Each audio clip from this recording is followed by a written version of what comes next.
দেশের কোনো কোনো এলাকায় সমাজ নামে একটি কাঠামো আছে। এই সমাজের নিয়ম হলো এলাকার যারা কোরবানি করেন সমাজে তাদের কাছ থেকে 3/1 গোশত রেখে দেয়। পরবর্তীতে এই গোশত নির্দিষ্ট সমাজভুক্ত সকল ব্যক্তিবর্গ যারা কোরবানি করেছেন এবং করবেন, কোরবানি করেন নাই, তাদের মধ্যে বন্টন করে দেওয়া হয়। এটা নিয়ে আমরা গত সপ্তাহে আলোচনা করেছি সম্ভবত, বা তার আগের সপ্তাহে আলোচনা করেছি। কোরবানি আসলেই এই প্রশ্ন অনেক মানুষ করেন, ভাইরা আমার কোরবানির গোশত 3 ভাগে ভাগ করা আবশ্যক না, এটা মোস্তাহাব। আর সমাজের ভাগের নাম দিয়া নেতারা মিলে সবার কাছ থেকে যদি বাধ্যতামূলক নিয়ে নেয় যে তোমার গরুর যা গোশত হচ্ছে 3 ভাগ আমার দিয়ে দাও, দিয়ে দিতে হবে, এটা জায়েজ নাই। কারণ আপনি কারোর ঐচ্ছিক দান নিজে নিজে তাকে দিতে বাধ্য করতে পারেন না। এই জায়গা সে অন্য কোনো গরিবকে দিবে, তার গরিব বা 3 ভাগ সে করবেই না, সে 2 ভাগ করবে, সে খাবে একটু বেশি, দিবে একটু কম, বা তার আত্মীয়কে একটু বেশি দিবে, এটা তার ব্যাপার। আপনি কিভাবে বাধ্য করতে পারেন? এখানে মানুষ বলতে পারে না লজ্জায় বা ভয়ে দিয়ে দেয়।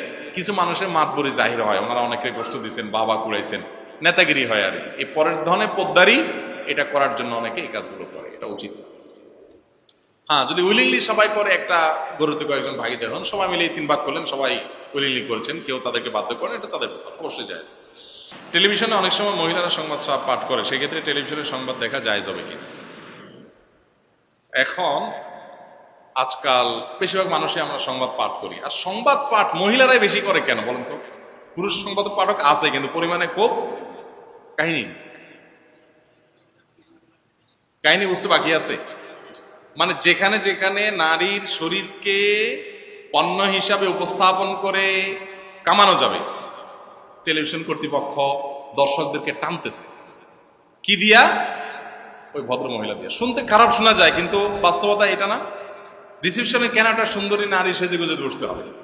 আচ্ছা, যারা বলেন যে আমরা নারীর অধিকার আদায়ের জন্য নারীকে আমরা আপনার পরের উপর নির্ভরশীল করতে চাই না, আমরা নারীর উপকার করতে চাই, নারীবাদী, নারী কল্যাণকামী, তারা জোয়ান জোয়ান সুন্দরী সুন্দরী মেয়েগুলো ধরে ধরে এনে চাকরি কেন? বা এই চাকরিটা মানে দেয়ার যে কালচারটা আমাদের সমাজে গড়ে উঠছে, এটা তো ওই আন্দোলনের ফসল। তো এইটা কেন হলো?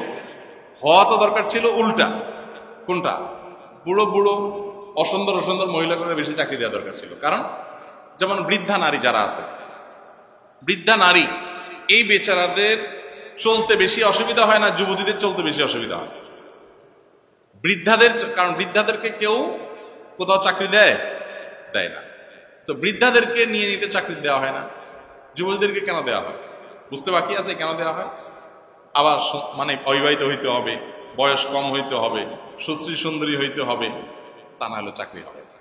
তাহলে এখানে নারীকে কি মুক্তি দেওয়া হচ্ছে না নারীকে পণ্য বানায়া বিজনেস করা হচ্ছে? তার শরীর দেখায় টাকা কামাই করা হচ্ছে। আল্লাহ মাফ করুন। তো যাই হোক, এটা আমাদের মা বোনরা যত তাড়াতাড়ি বুঝবেন ততই কল্যাণ। আচ্ছা, আরেকটা জিনিস হলো, মনে করেন সংবাদ পাঠ যারা করে তাদের মধ্যে একবারে হিজাব পরে, নেকাব পরে, বোরকা পরে, শুধু চোখ দুটা খোলা আছে, সংবাদ পাঠ করবে কেউ?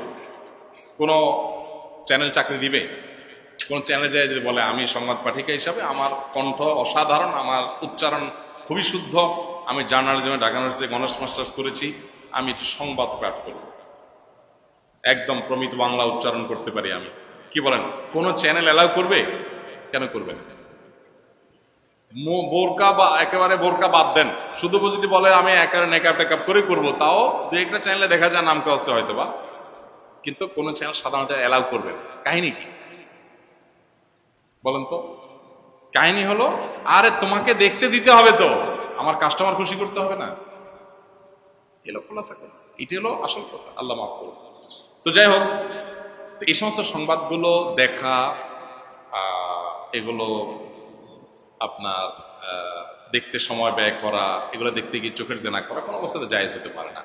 এখন দুনিয়া এমন একটা জায়গায় চলে গেছে, কেউ যদি সংবাদ 1 মিনিটের জন্য না দেখে, যেই নিউজটা তার আসলে জানা খুব জরুরি, সবাই জানে, ওটা সে এমনিই জানবে। এখন বাতাসে সংবাদ ভাসে। অতএব আপনি সংবাদ দেখার অজুহাত দিয়ে এটা চোখের গুণা করতে পারবেন না। আমি না চাইলেও আমার মনে বন্ধুদের প্রতি পরীক্ষার ফলাফল কিংবা পড়ালেখা নিয়ে হিংসা চলে আসে, এবারে একটু নসিহা করবেন। এটা তো আসলে অনেকেরই আসে, বিশেষ করে ছাত্রদের মধ্যে একটু বেশি, যে আমার দোস্তটা পারলো, ও পারলো না, হিংসা আসে। তো এখন এই যে হিংসা আসে, কি করব আমরা?